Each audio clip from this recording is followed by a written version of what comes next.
kani waa Grazer Brock waa wiil dhalinyaro ah oo haysta diinta Masiixiga laakiinse waxa uu ku kacay xujo aan ku kicin xitaa Nabiyullaahi Ciise calayhi salaam. waxa uu go'aansaday inuu Quraanka Kariimka hal maalin ku akhriyo isla hal fadhi isagoon halkiisa ka dhaqaaqay.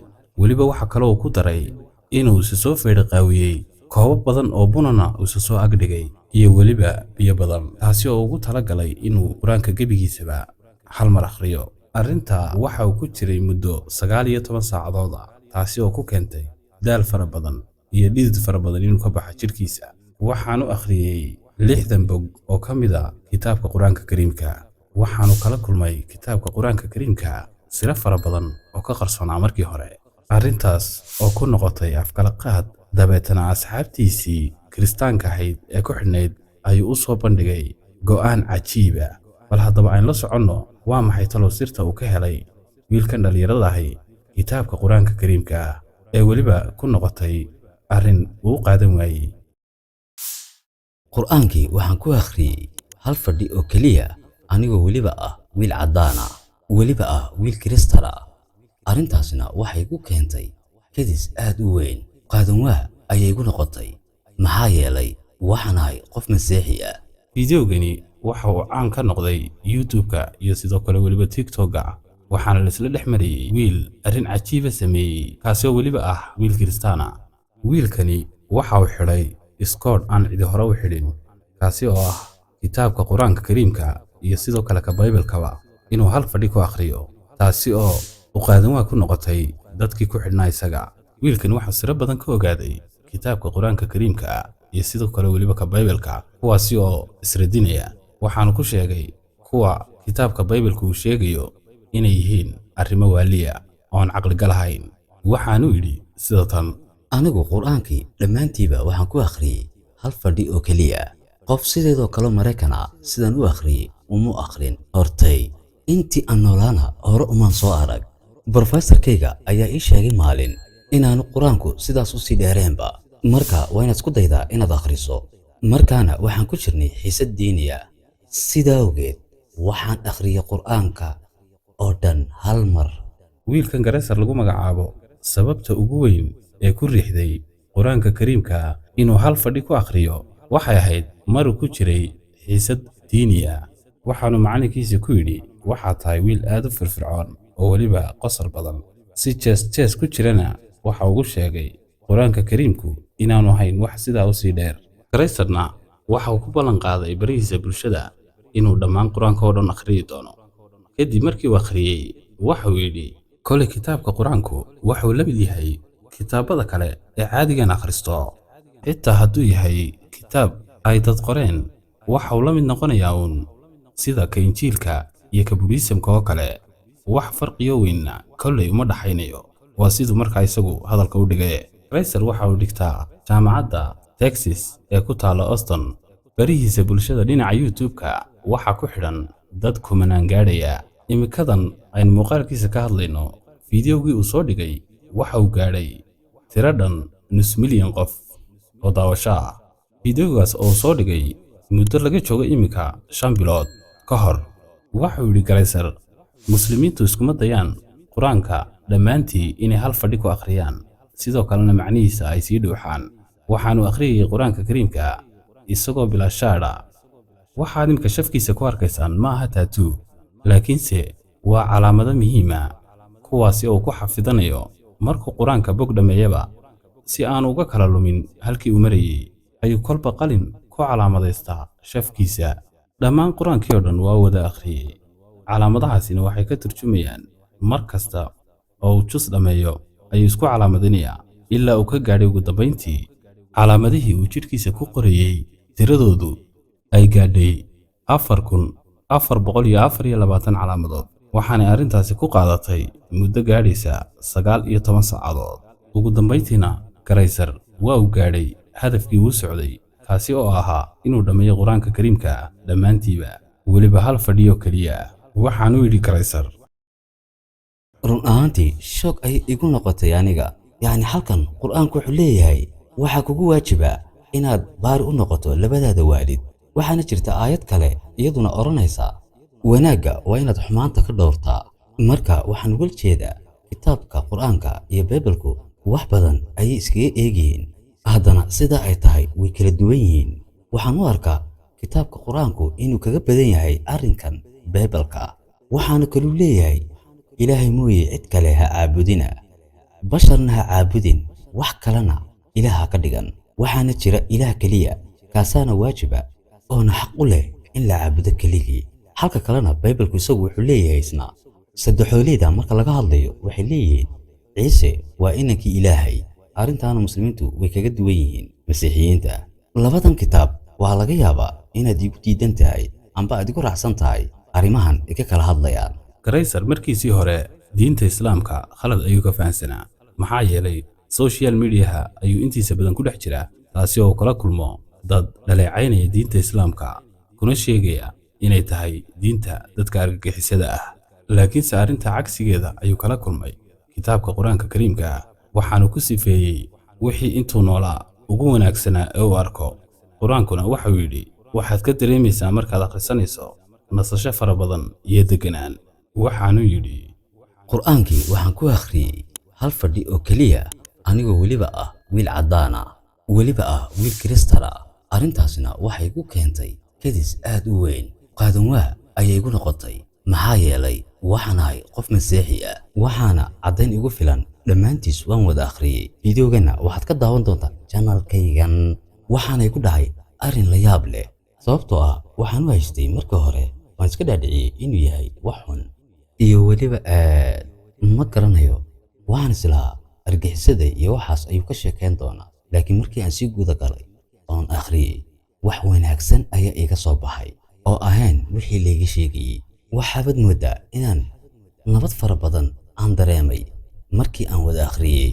sidaa awgeed baaritaankaygina waa ka guun gaadhay, waxaanan dareemay qur-aanku inuu yahay jawaab walba oo aan uga baahanahay noloshayda halkii aan ka heli lahaa. qur-aankuna wanaagga wuu sheegayaa, xumaantana wuu sheegayaa, labadaba micnaha wuu wada sheegayaa. waa la yaabee fikraddani halkeebay ka timid?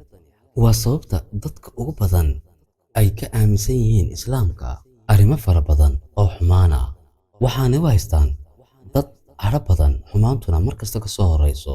laakiin aniga waxay la tahay waxaasoo dhan inay yihiin barabogando oo been laga abuuranayo islaamka. waxaana sabab u ah waxaasoo dhan oon anigu isleeyahay waa warbaahinta, laakiin wararka la baahinaya waa been abuurad, waa warar been abuurada. runaantii Karaysar waa uu la yaabay kadib markii uu akhriyey aayadda 136 ee suuratul baqara. xaqiiqooyin fara badanna waa ka ogaaday kitaabka qur-aanka kariimka ah. waxaanu ilaahay qur-aankiisa kariimka ku yidhi قولوا آمنا بالله وما أنزل إلينا وما أنزل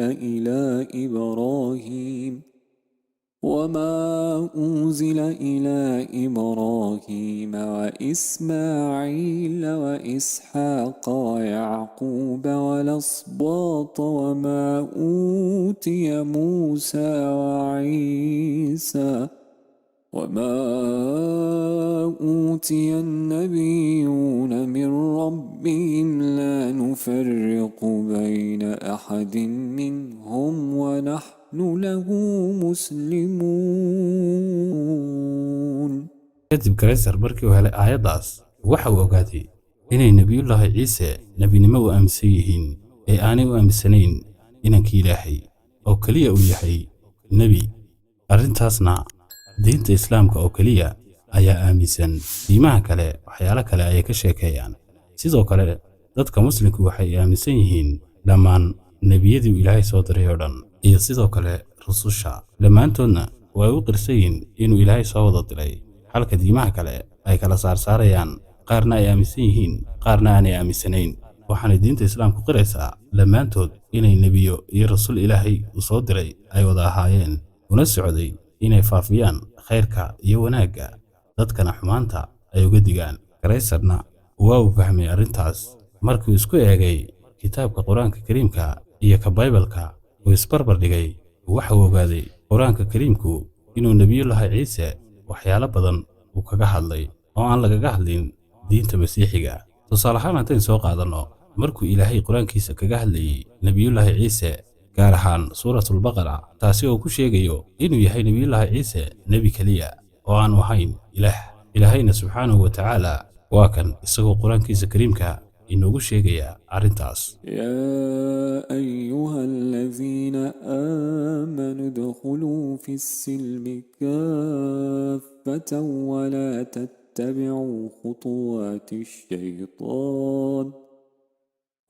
تتبعوا خطوات الشيطان إنه لكم عدو مبين. waxaanu garaysan sheegay aayadda markuu akhriyey kadib inuu qalbigiisa ku soo dhacay alla ka cabsigu iyo sidoo kale inuu jiro maalin qiyaamo la yidhaahdo kaasoo la isxisaabin doono. sidaa darteed wixii xumaan oo dhan waa in laga fogaadaa. waxaanu go'aansaday inuu wixii naftiisa dhibaya ee xumaan oo dhanna uu ka fogaado. alla maxaa ka wanaagsan qur-aanka kariimka maxaa yeelay qofkii akhriyaba wuxuu kaga tegayaa raad cajiiba. arrinta ugu muhiimsan waxay tahay inuu garaysar kitaabka qur-aanka kariimka kala soo baxay 3 arrimood oo cajiib ah, taasi oo aayadaha kaloo dhan ka duwan. ta koowaad waxay tahay in ilaahay laga cabsado subxaanahu wa tacaala. ta labaad oo ah inaanu qofku raacin naftiisa iyo waxyaalaha xunxun ee farayso. ta saddexaad oo ah samafalka iyo adeecidda labada waalid. waxa uu yidhi waxaan qoray 15 mirir ka hor waxaanan ka helay mawduucyo badan oo kala duwan kitaabka qur-aanka kariimka. ta ugu horeysa oo ah alla ka cabsi waana ka qodobka koowaad ee kitaabkan qur-aanku ee aan kala soo baxay. waa inaad ilaahay si qoto dheer u weynaysaa. ta labaadna waa inaad raacin wixii xumaana ee naftaadani ku farayso. tanina waa mid ka mid ah aayadaha qur-aanka kariimka. waxaanad noqonaysaa mar walba oo naftaada aad ilaaliso qof wanaagsan oo faraxsan. sidaa darteed ha raacin naftaada wixii xumaana ay ku farayso, maxaa yeelay haddii aad raacdo xumaanta ay naftu kuga hagayso waxay ku gelin doontaa dhibaato aad u xun. naftaadana waa inaad xakamaysaa oo aad ka diiddaa wixii xumaan ay kugu riixayso. waana sida loo baahan yahay qof walbaana inuu sameeyo, waana taatuu qur-aanku noo caddeeyey. arrinta u dambaysana haddii aan soo qabto taasi oo ah arrin mar kaste uu qur-aanku si fiican uga hadlo u noqo labadaada waalid baari. qur-aanku si caqligala ayuu uga hadlaa wax kastaba, waanu kala dhigdhigaa, tafaasiilna waa uu ka bixiyaa. halka diinta masiixigu dhinaca cagsigeeda ay tahay oo aanad ka helayn wax caqligala ah. garaysarna waxa uu ogaaday diinta masiixigu inaanay ahayn sidii awalkeedii hore lagu soo dejiyey oo wax laga beddelay. macluumaadkaasuu ogaadayna waxay ku keeneen inuu aad u fikiro. waa kan isagii noo sheegaya. waan akhriyey kitaabka muqaddaska Baybalka dhammaantiiba, sidoo kalena kitaabka qur-aanka kariimkana waan wada akhriyey dhammaantii. markii aan akhriyey kitaabka injiilka waxaan ku arkay arrimo badan oo cunfiya oo ka hadlayo kitaabkaasi. noloshayda ilaa intan ka leekaanayay waan akhrin jiray Baybalka, laakiin si qoto dheer markii aan u sii akhriyey. tusaale ahaan axdigii hore Baybalka markaan akhriyey waxa uu ka hadlayaa arrimo waaliya. haddaba markii aan akhriyey qur-aanka kariimka waxa uu beddelay fikirkii hore ee aan aaminsan jiray. dadka muslimiintana way la wadaagaan dadka kiristanka ah wuxuu qur-aanku sheegayo. arrinkana aad baan uga helay runtii. wax kastoo wanaagana waxay jecel yihiin inay la wadaagaan dadka kale. run ahaantii waa arrin aad u wanaagsan ilaa xad aan ka helay anigu. qur-aanka kariimkuna in badan ayuu arrimahan ka hadlay, halka Baybalkana lagaga hadlay 100%. marka waxaan oran karnaa qur-aanku waa uu caddeeyey 100% wax kaste. marka run ahaantii anigu waxaan oran lahaa waan ka helay anigu weliba si weyn marka loo eego dadka carabta dhaqankooda, kaasoo ah mid toosan, wax laga yaqiiqaysado marnaba kuma arkaysid. dhammaantoodna waa dad aan isla raacin waqtiga. haddii aad tahay qof aan ixtiraamayn nebi maxamed nabadii naxariiso korkiisa ahaatee waxay la mid tahay sidii qof aan ixtiraamin diinta islaamka dhammaanteedba. xagga Baybalka haddii aan u soo noqdo, run ahaantii waan arkaa inaanan ka helayn wax aan ku qanco. maanta wixii ka dambeeya wax cilmiyeysan oo ay ku baraysaa amba aad ka baranaysaa ma jiro kitaabkan Baybalka, waayo mar kasta waxaad ku arkaysaa in ay hadaladiisa iyo qoraalada ku qoranba isburinayaan. welina laguma hayo Baybalka meel uu Ciise uu leeyahay anigu ilaah baan i caabuda. sidoo kalena xataa ku arki maysid aayad afkiisa toos uga soo aroortay oo leeyahay ciise yidhi waxaad maqlaysaa yooxana sidan yidhi maxay makaayosba marka u malayn maayo saan anigu arkayo kitaabkani inuu yahay kitaab cilmiyeysan. Gracer waxa kale uu ku daray in kitaabka Baybalkii dadka ugu yeedhayo in Ilaahay wax lala wadaajiyo arrintaas oo Ilaahay ka cadhaysiinaysa maxaa yeelay Ilaahay marnaba ma cafinayo qofka u shariik yeelay isaga. waxaanu yidhi dadka bini'aadankii khalad weyn ayay ku sugan yihiin marka ay ku kacayaan waxyaalahaas oo kale mana fiicna in Ilaahay lala wadaajiyo qof bini'aadana oo la yidhaahdo qofkan ayaa Ilaahaya cibaadadana isagoo keliya ayaa xaq u leh. haddii aad eegto diinta masiixiga marnaba kuma arkaysid markay meelaha isugu yimaadaan iyagoo tawxiid ku dhawaaqaya halka beddelkeeda waxay caabudayaan asnaamta iyo bini'aadan. Nabi Ciise wuxuu ahaa bini'aadan xaqna uma leh in ilaahan loo caabudo. kitaabka quraanka kariimkaana caabudidda asnaamta wuxuu Ilaahay kaga hadlay meelo fara badan taasi oo ugu sheegay dadka inay tahay shirki. waxau yidhi Gracer runaantii arrintani si toos ugumay soo aroorin kitaabka masiixiga laakiinse waxay dad iska soo alifteen taasi oo barbarka kale ka soo dhaxlayay. arrintaasina waa arrin khaldan oo sideedaba aan sax ahayn. waxaanu yidhi sida tan Baybalku wuxuu ku oranayaa waa inaad Ilaahay wax kale la wadaajisaa waana sababta kaliya ee aad ku heli karto jannada. haddii aad samayn weydana janno ma gelaysid. naftaada oo kaliya ayaad raacaysaa Ilaahayna wax kale ayaad ka saraysiinaysaa. run ahaantii aniga wax kastaaba way kala caddaadeen maxaa yeelay caabudidda insaanka waxay meel kaga dhacaysaa caabudidda Alle. diinta masiixigu wax tawxiida maba lahaba waxayna aaminsan yihiin in sanamada la caabudo sidoo kalena Nabi Ciise laga dhigto ilaah inankii ilaah.